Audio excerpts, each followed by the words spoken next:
নিজের সন্তানকে ভুলেও এই 5টি কথা বলবেন না। 1. আপনার সন্তানের প্রতিভাকে কখনো অপমানিত করবেন না।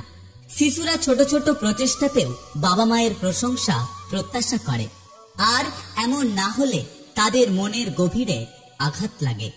2. বাচ্চাদের ঘন ঘন মিথ্যে কথা বলবেন না, তাহলে তারা মা বাবার প্রতি বিশ্বাস হারাতে থাকবে। এর ফলে তাদের পুরো জীবন প্রভাবিত হবে। 3. সন্তানের সামনে কখনো ঠাট্টা করবেন না। বাচ্চাদের কষ্টকে কখনো ছোট করে দেখবেন না, তখন তারা আপনার কষ্টেরও মূল্যায়ন করবে না। 4.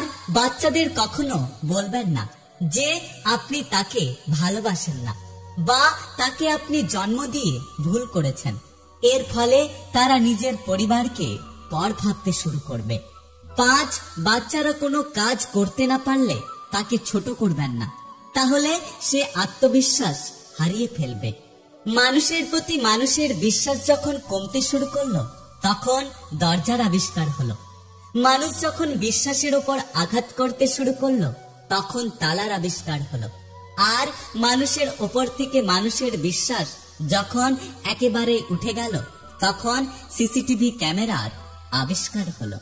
রিলেশনের প্রথম দিকে মানুষ জীবন দিতে পারে, কিন্তু একটু পুরনো হলে সময়টাও দিতে পারে না। অভিযোগ ফোড়ায়, যোগাযোগ ফোড়ায়, অধিকার ফোড়ায়, তবুও কিছু মানুষের প্রতি মায়া কখনো নষ্ট হয় না। একটা কথা মনে রেখো, সন্দেহ সমস্যার পাহাড় নির্মাণ করে, আর বিশ্বাস পাহাড়ের মধ্য দিয়ে রাস্তা তৈরি করে। যাদের মন ভালো হয় তাদের ভাগ্যটা খারাপ হয়, কারণ তারা কাউকে ঠকায় না, বরং অবশেষে নিজেরাই ঠকে যায়। নিজের পায়ে যতক্ষণ শক্তি আছে ততক্ষণ দৌড়াবেন, শক্তি কমে গেলে হাঁটবেন, তবুও অন্যের পা ধরে চলার চিন্তা করবেন না। আপনজনের জন্য চিন্তা হৃদয়ে হয়, শব্দে নয়, আর আপনজনের ওপর রাগ শব্দে হয়, হৃদয়ে নয়। ভুলে যাওয়ার অধিকার সবার আছে, কিন্তু ভুলে থাকার ক্ষমতা সবার নেই।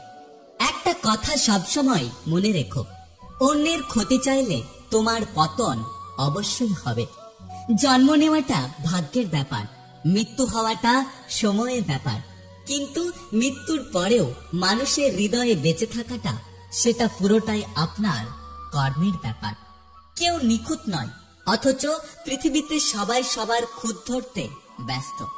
নাম এবং বদনামের মধ্যে পার্থক্য হলো, নাম নিজেকে অনেক কষ্ট করে অর্জন করতে হয়, আর বদনাম মানুষ এমনিতেই করে দেয়।